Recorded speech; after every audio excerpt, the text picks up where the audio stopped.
It's the Gaga T Subs and Squad. So I know y'all weren't looking forward to seeing me today. Hell, I wasn't looking forward to seeing y'all ugly asses either.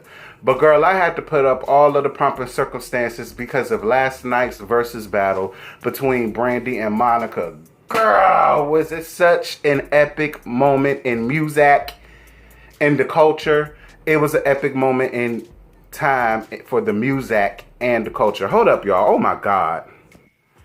My bigger. It never fails. Every time I get on camera, I get a phone call. Anyway, the Verzuz battle from last night. Baby, I don't even know where to start or where to begin. But for these beautiful black queens that came up here and did exactly what the hell they were supposed to do, I figured I would go on ahead and put up the prompts and the circumstances and the lights, camera, action, sorry, Miss Jackson, all of that. And we just going to have a few little moments to reflect and talk and, you know, fool la la and kiki. First and foremost, I really love the fact that these two women came together for a purpose, okay? We have been talking about this since the Verzuz battle began, and so many people like myself was like, it is never gonna happen. Either Brandy don't want to be around Monica, Monica don't want to be around Brandy, or see A and B together, okay? I'm really glad that these two women came together, talked, cleared the air, because this is the thing. At this point, what the fuck are y'all still beefing about?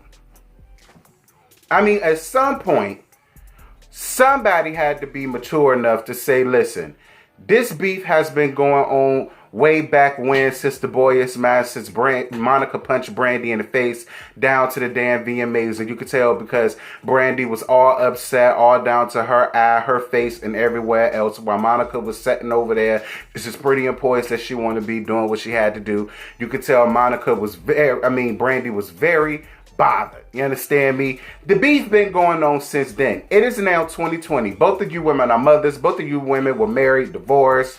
You know, y'all are doing other things. Brandy had a little cameo on Love and Hip Hop. Monica over here on T.I. and Tiny show. Why? I do not know, because I honestly felt like Monica would fare better with like a Real Housewives of Atlanta franchise. You know, get a Bravo check versus the VH1 check. But that's a whole nother conversation for a whole nother day.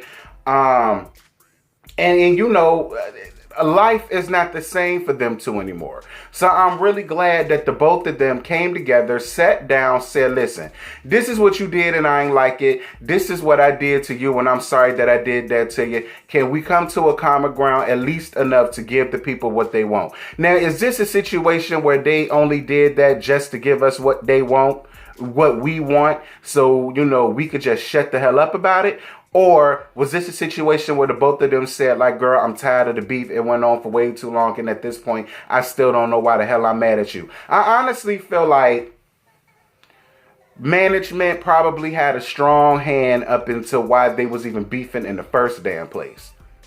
Because I remember when The Boy Is Mine came out, that was an epic song. Like, it really was. Like, The Boy Is Mine is one song that it doesn't matter whether you are a Brandy fan or not. It doesn't matter whether you're a Monica fan or not. You know Brandy and Monica from The Boy Is Mine. If you don't know nay other song from nay other project, you know Brandy and Monica and The Boy Is Mine. You know that. Because I think it was right after that there was beef. And I think, because the memory served me correctly, this came out in 98, okay? I was in the 4th grade. I was a kid. I was a child. But I knew that there was beef there. And I always wondered, like, well, they did a song, so why are they beefing? Like, that's what I was thinking in my, 8, 9, 10-year-old head. Like, you know what I'm saying? But I honestly believe that a lot of that had to deal with management, because that's normally how it is. You can't just be two beautiful black girls doing music or whatever the case may be. It just gotta be a beef there. And I never understood why people wanted to put them against each other in the first place. Monica is a different type of singer than Brandy, and just like Brandy is a different type of singer than Monica, but they both was great in their own right. Both of their voices together was amazing. Like, y'all, I'm surprised I'm able to talk, because I was up in here just moving and grooving and singing my ass off last night. Do you hear me? Now let's start with the fashions. Monica gave. Baby, that Fendi outfit with them thigh-high boots and that beret, the Mustang shortcut bob that mama had. That's how you bust through for the kids, man. Now, Brandy, on the other hand, I've never really known Brandy to be this huge fashionista in the first damn place. But, I mean, I don't know whether she was trying to give us that 70s show type of tease, or whether she was giving us the homeless woman that always pushes the shopper cart around to the neighborhoods and collecting cans and beer cans and glass bottles and stuff like that, so she could take it to the people, so she can exchange that for money, so she could be able to have something to eat that day. Like, I don't know which of the two she was giving me. Y'all can argue about that down to the comments, but what I will say is, baby, them braids was snatched, baby. Let me tell you something. If she don't come through with the fashion, she damn sure gonna come through with a nasty piece of braid, because the braids were laid, and I was all here for it. So shout out. What else? Just the impact of Brandy and Monica. Even with that, like, I remember back in the days, if you was one of the little older teenage young whippersnappers, you had the little shortcut bob that Monica had. If you were the little girls running around acting wild like I was, you had the Brandy braids, because that's what we used to call them back in the days. Back in the 90s, we called them the Brandy days. The Brandy I Want to Be Down braids. That's exactly what we used to call them back in the day. So they had so much influence on, the 30-somethings and the 40-somethings. You know what I'm saying? Like, I loved it. I loved it. I loved it. I loved it. They didn't play all the songs that they could have played. But I feel like the songs that they did play, I was here for. Like, it wasn't one song that they played that I did not know the lyrics to, except for their new song and the new song that Brandy did on the Beat 7 album that, I'm still, you know what I mean? But, this not a tear down. This is a lift up. So I'm going to just let that go where it's at. But it wasn't one song that they played that I did not know. Brandy, I understand you on your Maya Angelou kick, and I ain't even mad at that. But girl, the memes that was floating around, girl, where was? Hold on, let me give y'all an example, bitch. These memes was something else, child. These memes was something else. Look, it says at the top, Brandy, I have another poem, and look at Monica. Girl, these memes took me out. And then this one with the shoes, bitch. It really took me out. Who wore them better? Brandy or Monica? This one right here took the cake for me, girl. Let me know when y'all see it.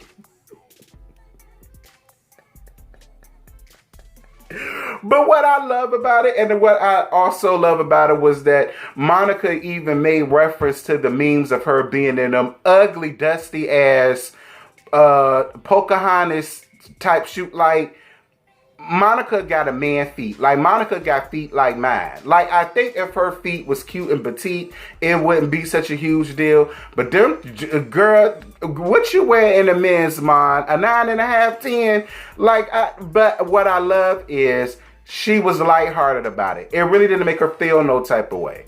And I'm glad she made notice and reference that, bitch. I'm aware. I'm aware y'all read me down about my shoes, but you can't read me down for as my vocals. Yes, ma'am. Then Monica brought up the fact that Miss Thang, some of the records that's up there that were bops, that were the hits, she was recording them around 12, 13 years old. Excuse me? Like, wait, like, let's see, only grown-ass women know stuff about Don't Take It Personal and Why I Love You So Much. And, hold on, y'all. My bad. Only grown-ass women is walking around here knowing about Why I Love You So Much, Don't Take It Personal, Like This and Like That, and With You, and Straighten It Out. Like, only grown-ass women know songs like that. So Monica being 12, 13 years old singing songs like that. But you know what? It worked for Monica, because she looked like a grown-ass woman anyhow. And then she had the pipes of one too. Baby, I'm not even mad at Monica. Like, Monica was made for singing, baby, and I was all here for it. Monica mentioned about how she argued about doing choreography. She didn't want choreography, but she had to do choreography, and I'm glad that she did choreography and things like that.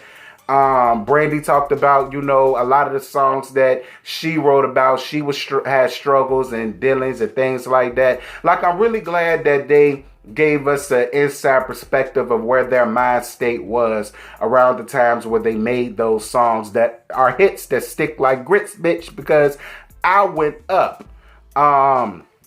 Monica's new song, Trenches, is about, I loved it. A lot of people was like, I don't really know how I feel about it. Girl, I loved it. I went out, I downloaded it on iTunes. I sure did, featuring her and Lil Baby. And I already told y'all, I knew once Brandy came out with B7, Monica wasn't going to be too far off. I knew she wasn't going to be gone for too long. So definitely shout out to her and Lil Baby. Let's see, did I miss anything? It was a little awkward at the beginning. You could tell it was a situation where they really just had a conversation, and Monica is still trying to process it while Brandy is just like upbeat and, girl, let's do this, let's do that. And Monica was like, hold on, bitch.